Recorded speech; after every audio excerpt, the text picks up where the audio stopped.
यहाँ चाहिँ ब्लेसिङ चलिरहेको छ। अब ल हाम्रो घर जाने तयारीको लागि चाहिँ अब तम तयार भएर दाइले चाहिँ टिका टालो गरेर पठाउँदैछन् हैन। अनि अब यहाँ टिका लगाइदिँदैछन्। हामी चाहिँ शुभ साइत पारेर भगवानको आशीर्वाद अनि दाजीको ब्लेसिङ पनि छ सँगै शुभ यात्राको मङ्गल यात्राको कामना गर्दै बिहा गरेर आऊ भन्न हुन्थ्यो। अब गर्ने छाटकाट गरिया हैन, बिहा गर्ने छाटकाट छैन। बिहा नगरे पनि शुभ यात्राको कामना गर्दै दुर्गा माताले रक्षा गर्नु राम्रोसँग शुभ यात्रा राम्रोसँग पुगेर राम्रोसँग आउनु होला, दसैँ राम्रोसँग मनाउनु होला। आशीर्वाद आशीर्वाद ल हामी चाहिँ रेडी छौँ होइन। अब टिका लगाइयो, शुभ साइत निकालियो, हामी चाहिँ एकदम तम तयार छौँ। दाजीले हामीलाई लगभग बिदाई गर्ने अवस्थामा छ। अब गइसकेपछि अपडेट चाहिँ हामीले भिडियोबाटै दिन्छौँ, घरमा चाहिँ थाहा छैन। अनि अब गइसकेपछि हामीले चाहिँ अपडेट दिन्छौँ है त। ओके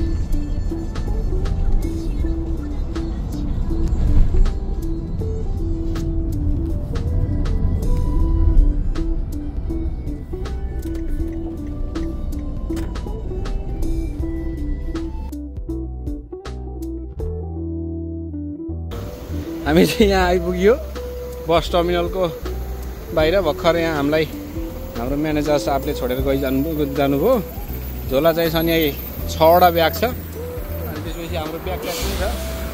अनि अझै छ 1 घन्टा जसो छ लगभग। अनि हामी चाहिँ तम तयार भएर हिँड्यो होइन त। मजा छ।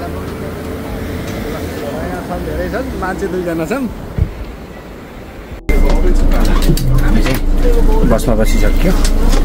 के छ अब जाने नि त। ल अब हामी चाहिँ रेडी भएर बसमा बसिसक्यो। अनि अब बस जान मात्रै बाँकी छ।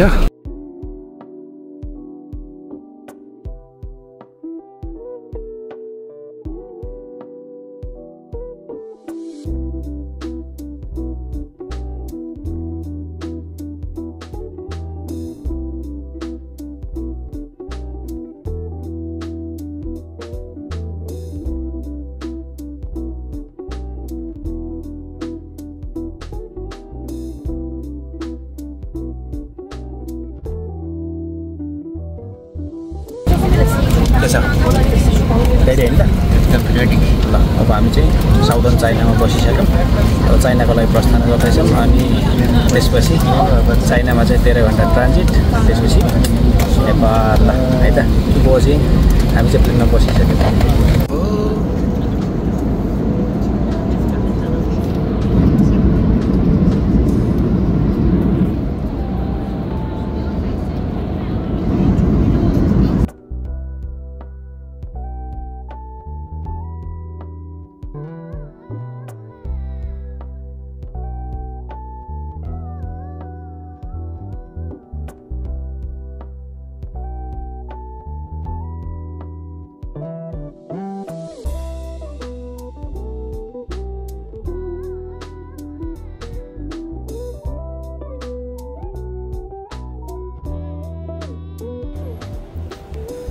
Welcome to ग्वाङजाओ।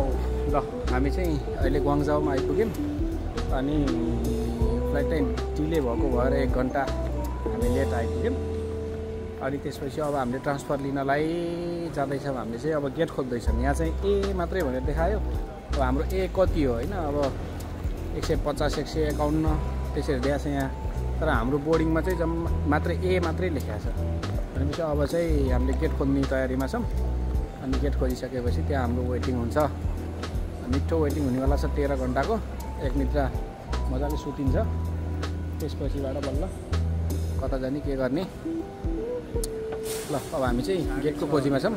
गेट भेटाइसकेपछि फेरि अर्को अपडेट दिन्छु है त मैले। ल ग्वाङजाओमा वेटिङमा छौँ हामी चाहिँ होइन। मलाई चाहिँ निद्रा लागेर र म डुल्न हिँडेको थिएँ। 11 सम्धि चाहिँ त्यहाँ सुतिराखेका छन् क्या। म देखाउँछु है त।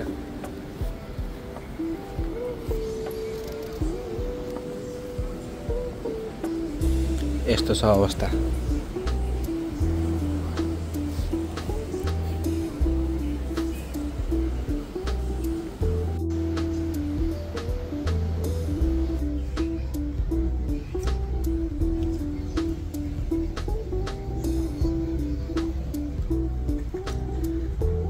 अनि है हामी चाहिँ उठेर उठ्न त रातभरि उठेकै हो, उठ्ने सुत्ने भइरहेको थियो। अनि फ्रेस भयो नि, अनि अब यसो टुर हान्दैछौँ फेरि एयरपोर्टको एकचोटि। रातभरि पनि यही टुरै हानेर गयो। अनि अब 2 घन्टा बाँकी छ, 2 घन्टासम्म चाहिँ अब के हुन्छ यसो डुल्ने घुम्ने।